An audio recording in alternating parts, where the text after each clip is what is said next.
G'day guys, welcome to another edition of This Week in Footy. I'm John Donohoe, he's Peter Tseros. And Pete, round one's done and dusted and we're about to launch into round two, but it all started Thursday night. And what a round of footy it was. Thursday night though, your mob took on Carlton, and you want to talk about this, you're very excited, and talk us through it and talk about the first gamer as well. He was a star. Yeah, McIntosh, 23 disposals. Yep, 23 disposals. And a goal. Yeah. Absolutely killed it. I didn't know who this kid was coming in. I knew a little bit about him. I didn't have a clue who he was. We didn't know who he was. And let me just tell you something. Every Richmond supporter knows who he is now. Brilliant team to step up against. Carlton. Every Richmond supporter hates Carlton. It's great. It's fantastic. 23-point win, I think it was, and about that, yeah. Brandon Ellis had 26 disposals. Also for McIntosh, he got nominated for Rising Star this week as well. So he was the first cab off the rank. Jack Riewoldt kicked 4 goals in what was an emotional display as well, because obviously his late cousin Matty Riewoldt passed away a few weeks ago, and it was there. He was showing his emotions, that's for sure. When he kicked these goals, he'd look up to the heavens and say, "That's for you." He did, and it was a solid effort for him. 4 goals, 17 disposals, I think it was. Yep. Dominating performance. Little interesting for me was the regular on-ballers, Deledio, Koch and Martin, didn't really perform all that well. They didn't have those big standout games. And it was great to see the younger players come in, like McIntosh, and who took it on board. And Taylor Hunt. Yeah, Taylor Hunt, Brandon 27 Ellis, disposals, sorry. And Taylor Hunt, as I said, came from Geelong. I read an article, he said that he wasn't sure that he was good enough to even play AFL anymore after he got delisted. Comes in and 27 disposals, great effort for him. And Brandon Ellis, I think this kid's going to win an All-Australian one day. And for Carlton, Doherty had 25 and Bell had 23. But how about the first 30 seconds? Balls bounced. Deledio gets reported. Dale Thomas unfortunately pops his shoulder. I know all about that. I know how that feels, and it's not pretty. And looking at his shoulder, I think he got lucky this time with not needing surgery. And then a goal's kicked by Carlton, and it's on for young and old. So an interesting 30 seconds of football to start the season off. We'll move on now. Melbourne taking on the Gold Coast. I'll admit, I underestimated Melbourne big time. I stood here last week and said I reckon Melbourne might finish 15th, 16th or 17th. They could finish a bit higher than that. They performed beautifully. If they keep playing this free-flowing football, running through the middle of the ground, using blokes like Lumumba and Garlett, and kicking to the Hulk there up forward, geez, they're going to be something hard to beat this year. Obviously, they probably won't play finals. We'll give them that, but they're going to be a pretty good team in the weeks to come. They were, and they did it against Gold Coast, who everyone tipped to finally make their finals berth. Ablett was a bit proppy. He was very, very ordinary for his. He still kicked 2 goals as well. Yeah. But you could see that when the ball came in, he wasn't moving. He wasn't moving his right arm up. He wasn't going with his right arm. Everything was one-handed, and it didn't look good. And look, we hope he gets better, but let's hope he doesn't perform against St Kilda this week. Made the biggest mistake I've ever seen him. I think he handballed it straight to a Melbourne player in the goal square. Correct, and that was at a crucial point as well. I think they were 8 points down. Had they kicked that goal, it would have been back to obviously 2 points, and it was game on. And credit to Melbourne, because I was at the game, I watched the whole thing, and Melbourne took the win, like they took a lead. Gold Coast came back firing. Yep. Melbourne stepped up, wouldn't let them go, took another lead. Gold Coast came back, and Melbourne just wouldn't let up. They took the challenge on, and they won the game. They didn't dominate from the first step. It was a 4-quarter effort, and they wouldn't let Gold Coast back into the game. I loved it. Absolutely. I loved it. The best game I've ever seen Jack Watts and Jeff Garlett play. They both performed really well, and obviously great recruit Garlett was from Melbourne, and also Lumumba. Lumumba came in and off half back was just blitzing it down the corridor there. He looked brilliant. He looked like he was in the best form I've seen him since that Collingwood Premiership year. He was killing it. He looked at home. Doesn't look out of place. Does not look out of place. And he brings a lot of experience to it as well. And Melbourne supporters have got a lot to look forward to in Lumumba. There was a lot of question marks over whether they should have taken him, but I reckon they've made the absolute right decision now. After seeing his first game on the weekend, Melbourne supporters, you got nothing to worry about with Lumumba. He's going to bring a lot of experience to your side. For the Gold Coast, Presti had 29 disposals, Tommy McDonald 12 marks and 26 disposals, and Garlett we spoke about 2 goals and 20 disposals. So a really good effort there. I think Riscatelli played quite well for Gold Coast as well. Yep, he did. Good effort by him too. Absolutely. We move on to probably the most talked about game of the round, just in terms of what went on the week before. Sydney and Essendon up at ANZ Stadium, and this was a cracker. And I think we knew that Essendon probably weren't going to be able to hold on. They got out to a 44-point lead midway through the third, I think. Yeah. And at three-quarter time went in with a 36-point or 40-point lead. And the Swans, the champion team that they are, we always knew that the Swannies had come back, and it was led by one man, and his name, Lance Buddy Franklin, and geez, he was good, running down opponents going into the back line and then kicking goals at the other end, and he started and he got him back in the game. Well, Essendon didn't kick a goal for the whole last quarter.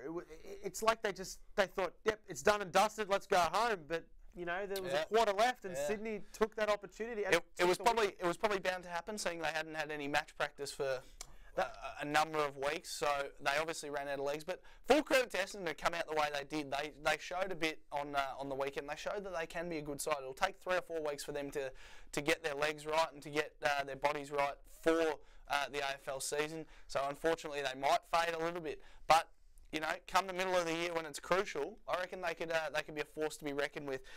Cooney, great signing. He kicked 3 goals and had, I think, 20 disposals. Luke Parker for the Swans, 35 disposals. Unfortunately, he got knocked out in that sickening collision with Buddy Franklin. He'll be okay to play this week. Kieran Jack had 29, and Dyson Heppel was the best for the Bombers with 26 disposals. Yeah, it was a solid effort. And again, Sydney are slow starters. We saw it last year. It looked like they weren't even going to make finals when you looked at their first few games. They lost their first 2 games last year. Yeah, they're slow starters. And they could very well do it again this year as well. They could very well do it this year as well. They came home late against Essendon and got a win. Against a better side, they probably wouldn't have happened though. Absolutely, and it was obviously a 12-point win there to the Swans. Now, we move on to Brisbane Collingwood. I thought this was an absolute belter, to be honest. Brisbane almost pulled off the unheard of. Collingwood were 55 points up in the third quarter, and Brisbane kicked 8 straight goals and just couldn't get over the line. They lost in the end by 12 points. And a really good game. Daniel Rich was back to his best form. He kicked one of the best long bomb goals I've ever seen. 29 disposals. Dane Zorko had 24. And unfortunate news for Tommy Rockcliffe. He's broken 2 ribs and punctured a lung, and he did not look in a good way when he came off. No, he didn't. And I think that was one of your Brownlow tips for the year as well. Yeah, he was. But again, thanks for bringing that up. I'm just letting you know. He shouldn't be out for too long, which is a good thing for Brisbane fans. I think they said 4 weeks, but he can't travel for 6. So yes, that's not being a Brisbane. Yeah, but it doesn't matter. He'll play home games. He'll be home games, and he'll still be in the hunt come the end of the year. Obviously, the second half of the season. It's only early days. Yep. But Collingwood, you know, they had the lead. They had such a strong lead, and they dominated in the first few quarters, and they couldn't hold it up. I'm still not sure about Collingwood. I know they played well, and a lot of people are saying, "Oh, Collingwood, you know, they've changed a few people's minds." I'm not sold on them. I think they had one pretty good game. The real test will come this week against Adelaide. If they can get over the line against Adelaide, it'll be big. Because they were on fire. They are on fire, and we'll get to Adelaide in a moment, but I'm still not sure about Collingwood. Sidebottom's now out for 6 weeks with a broken thumb, so Collingwood still, they're not doing it for me. They'll have to show a lot in the next few weeks to really make me change my opinion on that. Western Bulldogs and West Coast, this was an absolute cracker. It came down to the wire, really, and a 10-point win to the Western Bulldogs, who I'll say they surprised me. I thought the West Coast would win this. I mentioned it last week. I told you it was crucial for West Coast to win away from home this year, and they haven't started it very well. On a positive note, Jamie Cripps, former St Kilda player, he kicked 5 goals and had 20 disposals. I tipped the Bulldogs to end up last. I think a lot of people did. Take away that tip and say St Kilda's going to end up last. But let's be honest, the Dogs actually responded quite well after losing Griffin. And after losing Cooney, they come home with a win, round 1. I want to throw one name at you, and he's a superstar, Bontempelli. Absolute gun. He's going to be a freak for a very long time for the Bulldogs. And a lot of people have known he's going to be a freak, but I think he just showed a bit. And his last quarter on the weekend was, it was phenomenal. Yeah, it was pretty good. West Coast. This is a problem. I think that West Coast are a genuine finals contender. You know, they have the potential to make finals. I disagree. I think they have the players there to make finals. But at the same time, you should have had the win. It should be a win. I disagree with you. I think West Coast are a bit of a way off yet in making finals. I'm not sure. You know, their list is, you know, they've got a few superstars and they've got a few stragglers. But I'm a bit like Carlton. I'm not sure where West Coast are at the moment. And, you know, winning away from home is crucial when they're going to play a lot of games in the eastern states and away from home. Clearly, that's the nature of the game with 8 teams in Melbourne. They're going to play a lot of games away. Winning away will be crucial for West Coast and Fremantle this year, and they haven't started well. So I'm not sure about West Coast. I don't think they'll make finals. Look, Donohoe was really good with 22 disposals. Really unfortunate news for Mitch Brown. He's torn his ACL, his second ACL after he's had a couple of he's obviously had a second ACL, but he's also had shoulder issues as well, so he can't catch a break at the moment, which is unfortunate for the West Coast Eagles after already losing Eric McKenzie earlier in the year, and Darren Glass and Bo Waters have gone as well. So their backline is not doing quite well. Depleted. They found one in Jeremy McGovern though. He's going to be an absolute star, so keep an eye on him. Now, the most disappointing result of the weekend, the Saints, they tried their best. 87-78 was the end result. Jack Stephen, after signing a 5-year deal only a few weeks ago, came out and blitzed it. He was everywhere. For me, he was the only real St Kilda player who was running the whole game out. He had 27 disposals. Montagna had 24. Treloar for the GWS, he's a star. He's going to be a really good player. 34 disposals.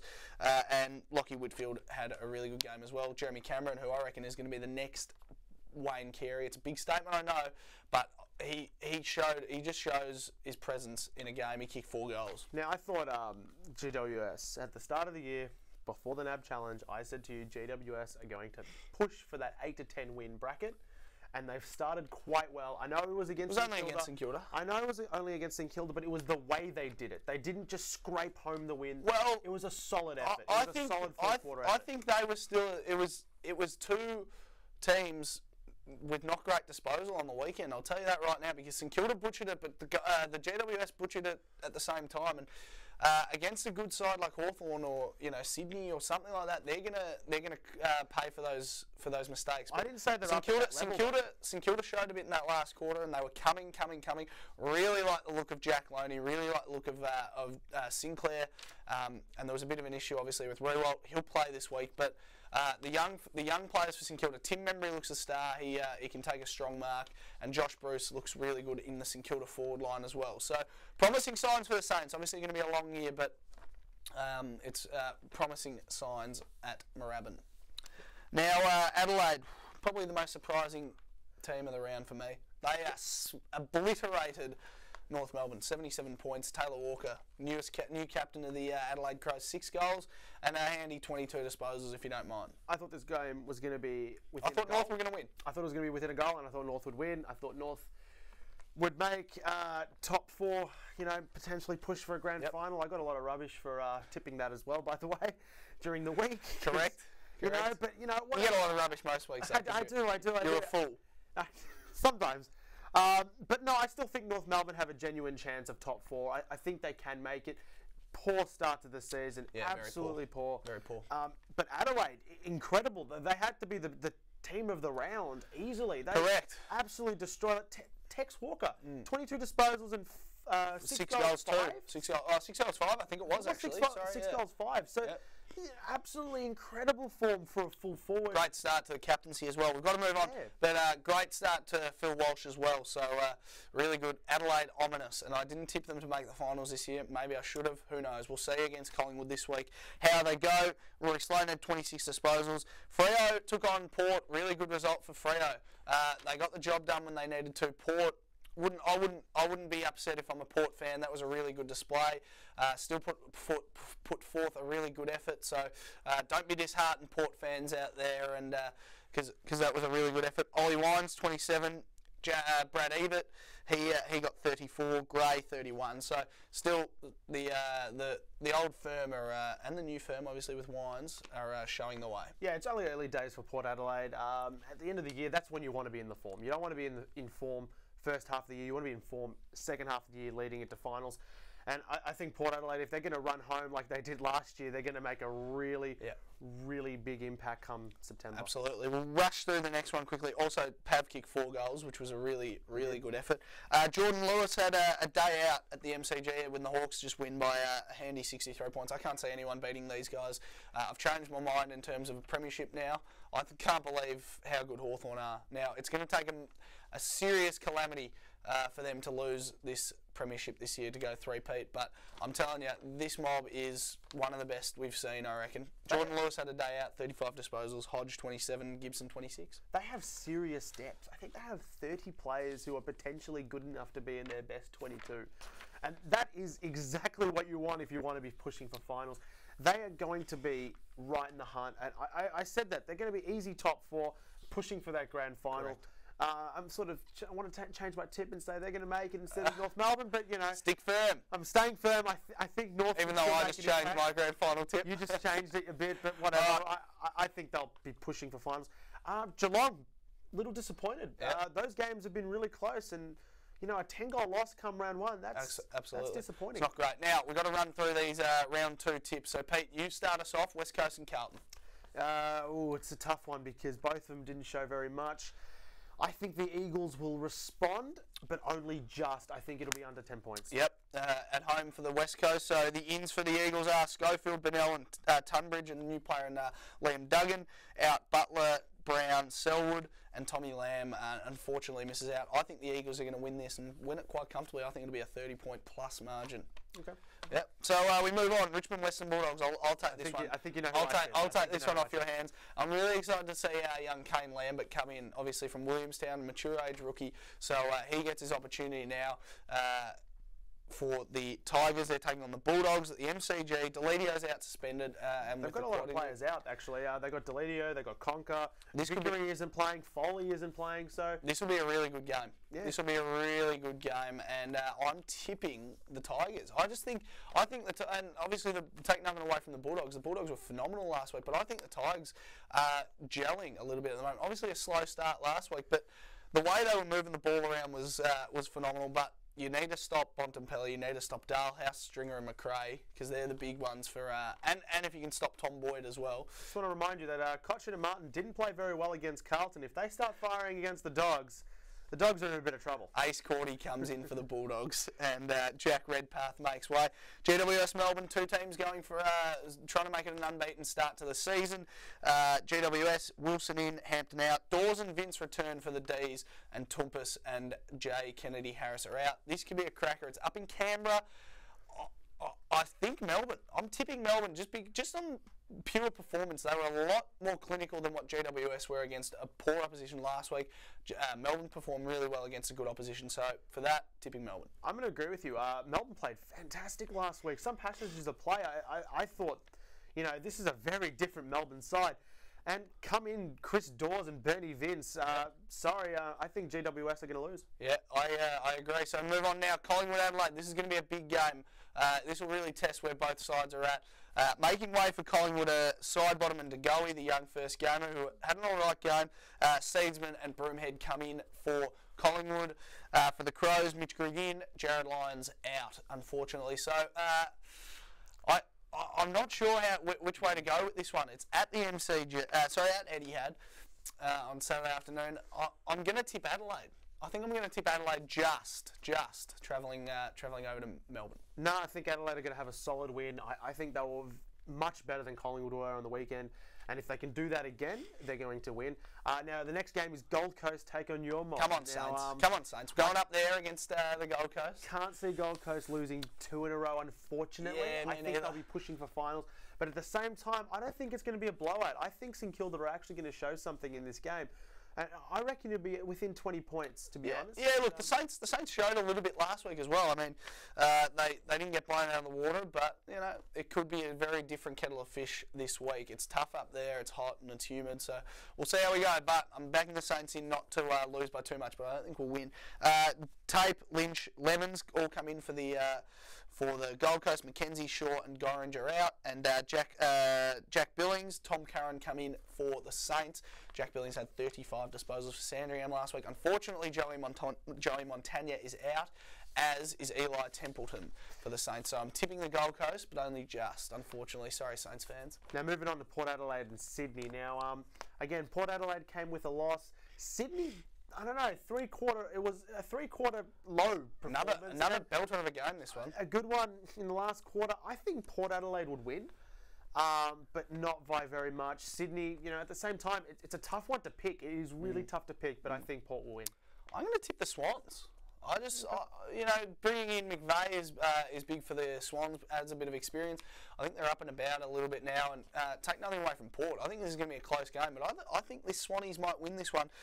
Redden comes in at the expense of Butcher for Port, McVeigh in for Cunningham for the Swans, but I think the Swannies might take this one this week. I've just got a feeling that it's going to be a close game, another tough one for the Swans at Adelaide Oval. Obviously, they're in the furnace. Not the furnace, the whatever they call it. I know what you call it. Well, I know what you're talking about. I'm trying to remember the name. I've forgotten. But I think the Swannies will win. Now, moving on to Geelong Freo. I think Geelong are going to lose 2 in a row for the first time in a very long time. I mean, round 3 will happen and potentially no win. I think Fremantle are going to run over the top of it. Yeah, it could be interesting for Geelong. They're very hard to beat down at Skilled Stadium. I think the Cats are going to win, but win close. It's going to be another round of close games, I'm telling you. Just squads at the moment for the Sunday games. Mackie, Stanley, George Horn-Smith and Murdoch in, and obviously Stephen Motlop out due to disciplinary issues. For Freo, Mazungu and Crozier in, and Taberner as well, and no outs as of yet. I think the Cats are going to win. Essendon Hawthorn Sunday afternoon. This will be a good game for the Bombers. Dempsey, Gwilt, McKernan, Ashby and Dalgleish. Myers is out, and Dustin Fletcher as well. So he'll have to wait an extra week to get his 400th game in a few weeks' time. But I think Hawthorn. Yeah, I'm going to agree with you on that one. Sorry about that, Essendon. It was a very good first 3 quarters, and you didn't show anything in the fourth. I think Hawthorn are going to run over the top of you, especially if you do that again. Now moving on to the last game. Final game. We'll get through this one quickly, nice and quick. North Melbourne take on the Lions.